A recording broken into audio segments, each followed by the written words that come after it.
Now, I don't know if I've been living under a rock, but I did not have a brand new film camera on my bingo card for 2025.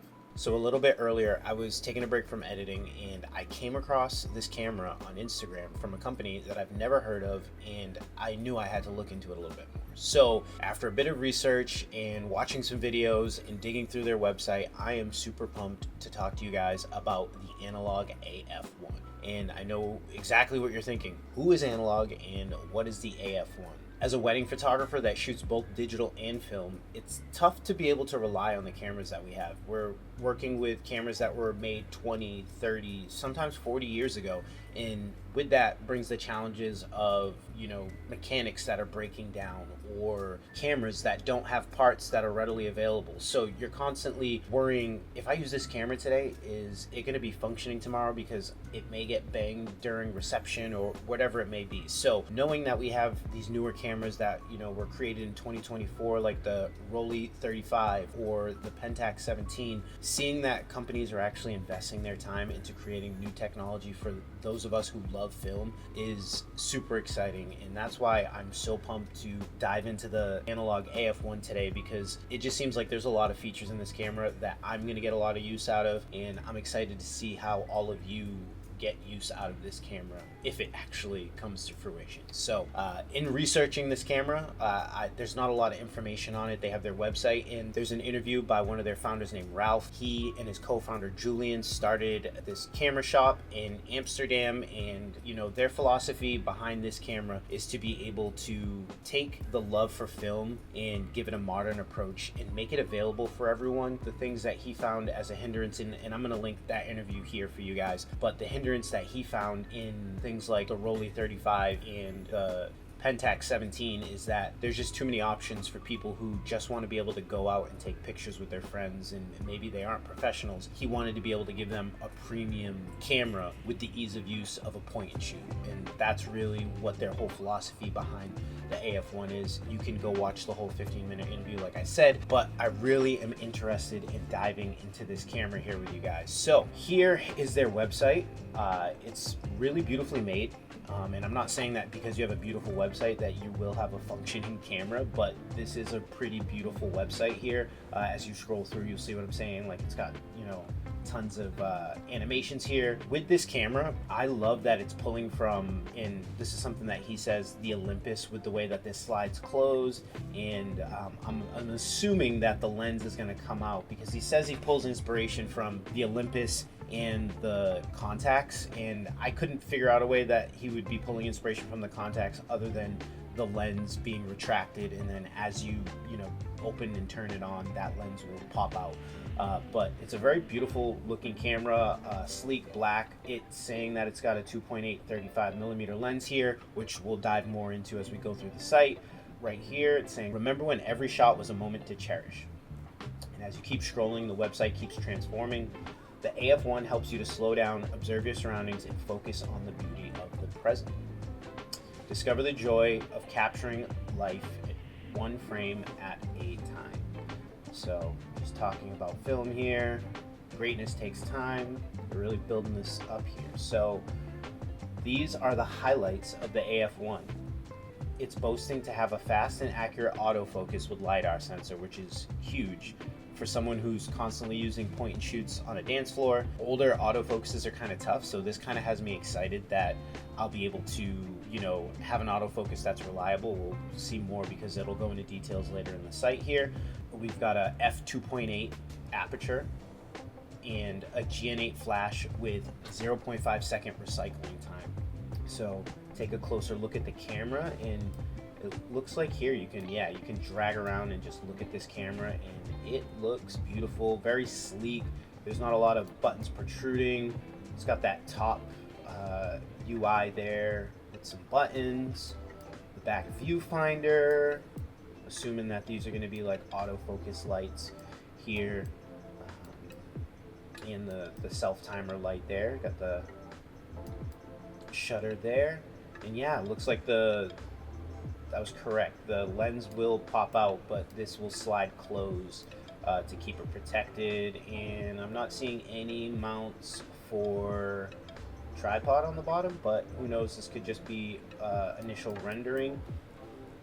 So let's see here. This camera was designed by photographers. The AF-1 combines timeless aesthetics with modern usability, inspired by iconic compacts like the Olympus Muse series, Contax in Yashica T, as well as practical favorites like the Minolta Riva series and Pentax Espio series. The camera offers a minimalist look without compromising functionality. Crafted for one-handed use, it features a firm grip, diamond-cut edges on the lens barrier for a refined touch. Every detail from the overall design to the smallest finishing details, we've carefully optimized for a great shooting experience. So the autofocus, let's dive into that. It says never miss a shot. The Analogue AF-1 focuses no matter the circumstances. It uses an exceptionally accurate focusing technique that calculates how long it takes light to reflect back from the object. The camera allows to focus within the range of 0.5 meters to infinity. We added a 2-stage shutter release button with focus lock and an LED indicator for control and guidance. So very typical to most cameras. Pick it up, suppress the shutter here, just a little bit, it'll autofocus, and then you press it the rest of the way and it'll shoot. So that sounds super exciting. And like I said, being on the dance floor, you got a lot of people moving. Being able to use LiDAR on a film camera to be able to focus in on my subjects is huge. Even when it's, ceremony and bride's walking down the aisle and I'm trying to catch focus, that should make it really easy, and I won't be getting back focused because it's focused too late and shoots after she's already moved a few feet. It says that the LiDAR sensor on the AF-1 measures how long it takes light to reflect back from objects so it can render your subject in detail against any background, and it's boasting that it can penetrate glass and measures ultra fast and accurate, which that's super cool. It'll be cool to see if they can actually bring this to fruition. So let's talk about the lens. It's saying that our f2.8 35mm Renaissance lens is designed to draw in light effortlessly. And I know I've already said it, but this is a beautiful sight. As you scroll, it just continues to animate all the way, breaking down all the elements. It's got 6 elements of high quality glass to capture your world beautifully. So who knows, maybe this is as beautiful as a Carl Zeiss on the Contax T2 or T3, but we won't know until we actually get our hands on it. So it's got 6 elements of high quality glass combined in 4 groups, perfectly balanced in design and performance. Our double gloss lens with a bright 2.8 aperture draws in light like no other, delivering sharp, clear photos even in low light moments. Whether you're capturing spontaneous memories or carefully composed shots, this lens brings every scene to life. So I am a huge fan of prime lenses. I shoot mostly exclusively prime lenses. So knowing that this isn't a zoom lens, they're working on it being super sharp, that has me excited to be able to take 35mm photos on a wedding day and get sharp photos. That's something that you can't really get from a budget 35mm point and shoot camera, which this is aiming to be with premium. So if you're pulling out an Olympus on a wedding day, you're not going to get amazing photos, which is why I opt for something like the Fuji class, or like I had the Contax TBS. So this has me super excited. The f2.8 aperture, only the best in class. The f2.8 to f16 35mm lens combines artistry and engineering, praised by street photographers for its perfect balance between wide angle and normal perspectives. Its 35mm focal length delivers a natural view with minimal distortion, making it versatile for any scene. They're spot on. When I was heavy into street photography, 35mm was my go-to. It's kind of my go-to. I lean more into 28mm for my wide angles on wedding days, but I still love the 35mm focal length. That's what the camera that I'm using right here now has, and I feel like on a wedding day when you have that point and shoot and you're just pulling it out and taking those candid moments, that 35mm length is perfect. You can get up close. The 2.8 large aperture lens lets you capture stunning close-ups with exceptional subject background separation, delivering rich, clear, and beautiful detailed portraits. And it's got a shutter speed of 1/1000th to 4 seconds. So the shutter speed range delivers endless flexibility from freezing fast-paced action to capturing stunning long exposure shots. We're going to go into the built-in flash here. It's featuring a powerful GN8 flash. The AF-1 delivers crisp, fresh lighting with every shot, reaching up to 3 meters at ISO 100, perfect for group shots. With a fast 0.5-second recycling time, you're always ready, capturing each moment with sharp clarity and precision, which I think is awesome. And it's boasting auto forced anti-red eye off. So the automatic flash activation for optimal exposure. The camera handles the lighting so you can focus on capturing the moment. So it's just leaning into the fact of the ease of use that you can just set it to auto flash and it'll take care of the rest. And if you're a newer photographer, you don't really have to worry about, do I need a flash right now? It'll do all the exposing for you in camera. Every detail beautifully illuminated every time, bringing your memories to life with vibrant, true-to-life lighting that makes every shot unforgettable. And the ease of use is something that they're leaning heavy on. Shoot effortless from start to finish. Automatic film loading, so they're going to have automatic film loading with this camera. Advancing and rewind your camera takes care of the details so you don't have to. Once the roll is full, it winds back seamlessly, ready for your next adventure. Man, I know I keep saying this, but this website is beautiful. In the viewfinder, see the shot perfectly.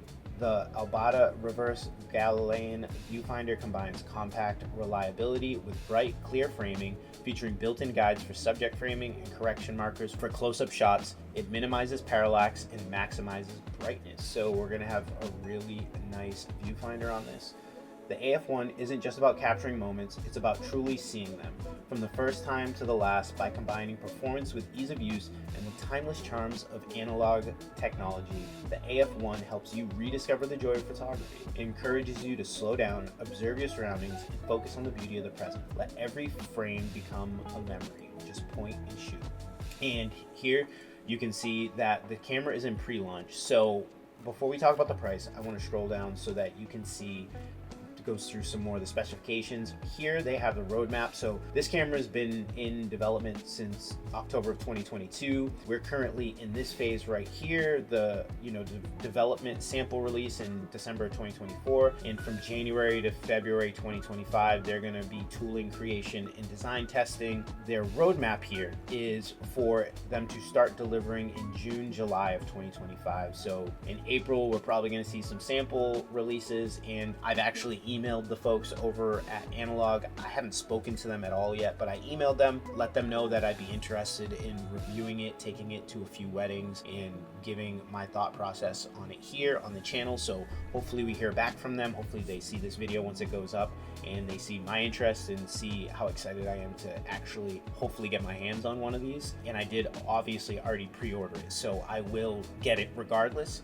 It will be going to mass production in May, and then like I said, they'll start delivering in June or July. But what they're doing right now is they're doing a pre-launch offer, so it's a 15% discount. Everything obviously is in euros with them being in Amsterdam, so the initial price will be 339 euros, which comes out to around $350 US, but the full price on launch is 399 euros, which it comes out to about 425 after the conversion rate to USD. But if you pay a $6 deposit, you'll be locked in at that 339 euro price once it does launch. And looking at this camera, there's a lot here that they're promising, which I hope they can deliver on, because as I said at the beginning of the video, getting our hands on cameras that function and we're not worried about, internals that we don't know what's going on and could have been dropped a million times in the last 20 years before we got our hands on it, and is like one drop away from being broken. Having a camera that, like I said, is currently being produced, that we can currently get parts for, and has the newest technology in me has me like really excited. I didn't see anything in here about how this is going to be powered. I'm assuming and I'm hoping that this is maybe something where you've got an internal battery that you charge USB-C, or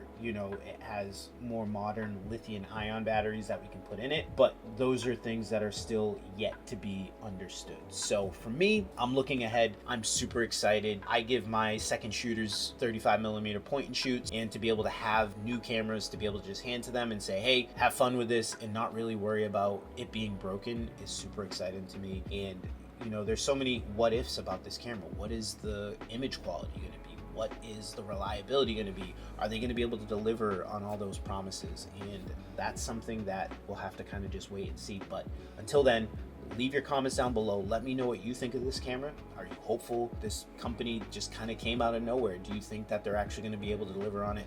Let me know down below. If you enjoyed this video, leave a like, comment. See you guys in the next one.